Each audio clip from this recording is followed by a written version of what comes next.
da jesu.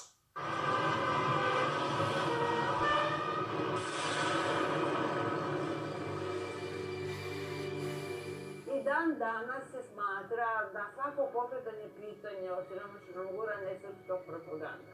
Verujte mi, ja za taj letak znam. To nije tajna. To da pokažete obavezno. Ovo je papir do koga je došao eksploziv.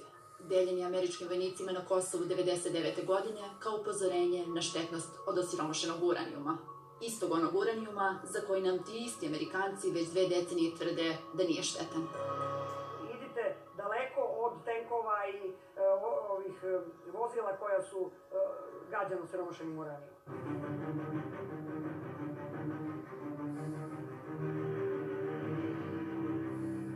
Da obavezno nose zaštite maske, zaštite rukavice, kese, znači propisanu zaštitnu opremu. Dalje, da posle tih radova moraju da operu svoju kontaminiranu odeću i tako dalje. Oni na tim prostorima, na prostorima Metohije, su koristili samo vodu za pranje njihovih vozila. Znači, dobijali su vodu, dobijali su hranu. Da ukoliko nađu penetrator na površini ili na kamenoj podlozi ili zabijenu zemlju, da to mesto obeleže, da ne prilaze tom mestu, da nose maske. Čestice koje udahnete mogu da izazovu long term damage, znači oštećenja u dugom periodu za okolno tkivo, a udahneto pluće. Odatle karcinomi pluća, mi imamo 5.500 novoobolelih svake godine. Letak je potekao iz nevladine organizacije, veterana Zalivskog rata, u kome je prvi put i korišćena municija sa osiromašenim uranijumom. Mi smo pokušali da dođemo do njih, ali odgovor nismo dobili.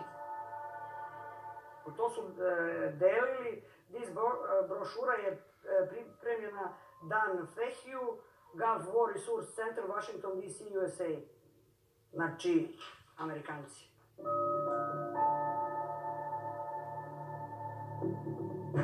I dok su pripadnici američke vojske dobili precizna uputstva kako da se zaštite na područjima bombardovanim osiromašenim uranijumom 1999. godine, neki drugi nisu bili te sreće. Tra tutte le mansioni che svolgevo mi occupavo anche del mantenimento del parco veicoli del reparto. Siccome il reparto essendo un corpo speciale vi era un turnover di mezzi che andavano e tornavano dai Balcani. Veicoli che comunque bonificavo attraverso delle attrezzature che avevamo in reparto. Mi sono accorto della patologia per un gonfiore al collo, dei linfonodi, un po' di stanchezza, prurito, perdita di appetito. Poi ho fatto delle indagini cliniche e da lì, dall'esame istologico, è emerso che era un tumore maligno. A sreću nisu imali ni Srbi koji su morali da nastave da žive na istoj toj teritoriji. Ja sam operisana 2011. godine, 2 operacije sam imala i 6 ciklusa hemioterapije. Jer ako dođu čestice uranijuma u krvotok, onda će se pojavljivati alfa zraci koji se emituju iz jezgra uranijuma, atoma uranijuma 1038, bombardovat će ćelije i može se desiti da stignu do subcelularnih struktura kao što je DNK, gdje se nalazi centar za regulaciju rasta i razmnožavanja ćelija. Uništi se taj centar i prelazi ćelija u malignu ćeliju i stvara se maligni tumor. If we convince a judge that there is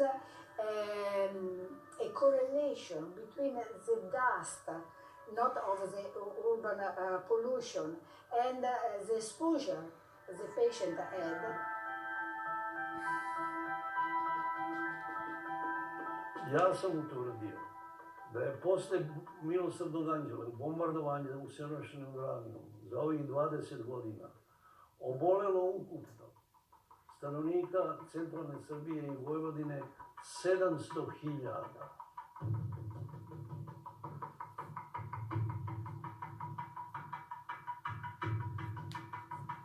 Ja kao kliničar gledam i decu i odrasle, znači pomerila se godina u kojoj se javljaju maligni tumori, ranije neki tumori koji su bili rezervisani recimo isključivo za uzrast preko 55-50 godina života, sada se javljaju i kod dece.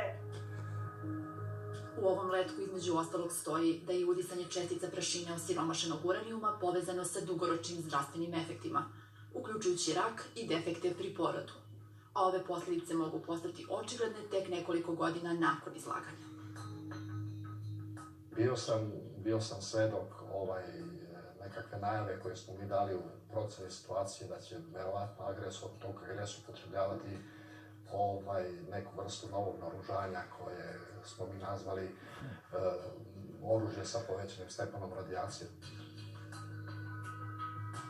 Siromašni uranijum, kao što znamo, je vrlo težak metal. Znači, ti projektili koji sadrže taj penetrator na vrhu služe za probijanje oklopa, znači to su tenkovi, to su bunkeri.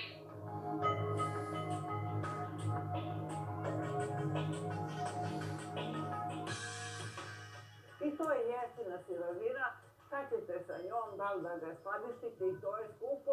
I onda su pribegli da koristite, pošto ima veliku tvrdoću i ima jednu specijalnu osobinu, a to je da je zapaljiv.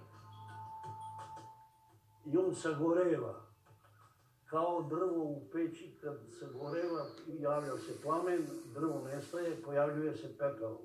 Ovdje se mjesto pepela pojavljuje radioaktivna prašina mikronskih dimenzija. Horizontalne struje, to su obično vjetrovi, raznose taj materijal na velika rastojanja. Koja velika? Metri, kilometri, desetine, stotine, na stotine kilometara. A dokle stigne ta nanočestica uranijuma, to je veliko pitanje. Grčka je dokazala koji zove povećan stepen radijacije u vreme NATO bombardovanja teritorije Savezne Republike Jugoslavije.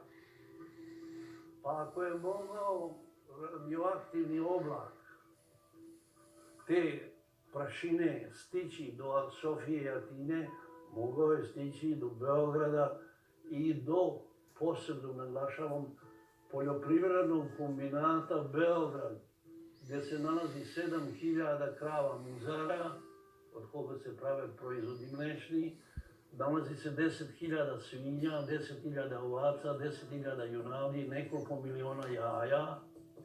To se prerađuje i ubacuje se u trgovinsku mrežu Beograda. Oni su izvršili bombardovanje teritorija juga Srbije i izvršili, odnosno uopšte Savezne Republike Jugoslavije izvršili oko 112 udara municijom sa osiromašenim uranijumom. I dok po nas ne postoji nikakva opasnost, negde na drugom kraju sveta, isti problem se tretira potpuno drugačije. Dobio sam informaciju da je jedan sud u Americi dosudio $2 miliona jednom gradu u Vijetnamu zbog toga što su ga Amerikanci bombardovali osiromašenim uranijumom. 80. godina je njima 380 grama osiromašenog uranijuma negde nekontrolisano iscurilo iz nekog od tih fabrika koje proizvode te penetratore. Oni su zatvorili ceo pogon. Tu su živela indijanska plemena. To je jedan od rezervata. Tu je jedna fantastična reka koja je bila kontaminirana. Znači, naravno, oni nisu znali decenijama šta se tu radilo i šta je kontaminirano i samo možda u toku zadnjih 10 do 15 godina oni su dobili odštetu. To su bile milionske odštete. Neki od naših sagovornika su za ovaj letak znali, neki nisu. A da li je ovo dokaz da su oni koji su nas bombardovali znali čime to rade? I oni su svaki od njih dobio uputstvo kako treba da se vlada. Jer su znali vrlo dobro čime su i šta su radili i čime su nas bombardovali. Prema tome, američki vojnik znao, ne smije da pije vodu, ne smije da dolazi, ne smije čak ne smije ni da dodiruje oružje koje je bilo na kontaminiranom terenu.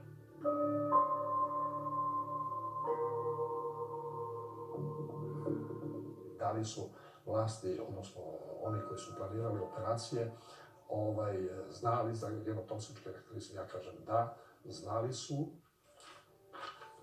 To da pokažete obavezno. I pokažete da će biti efekat. To će popljuvati sve ove koji pričaju da se ruši uranijum vještačenje.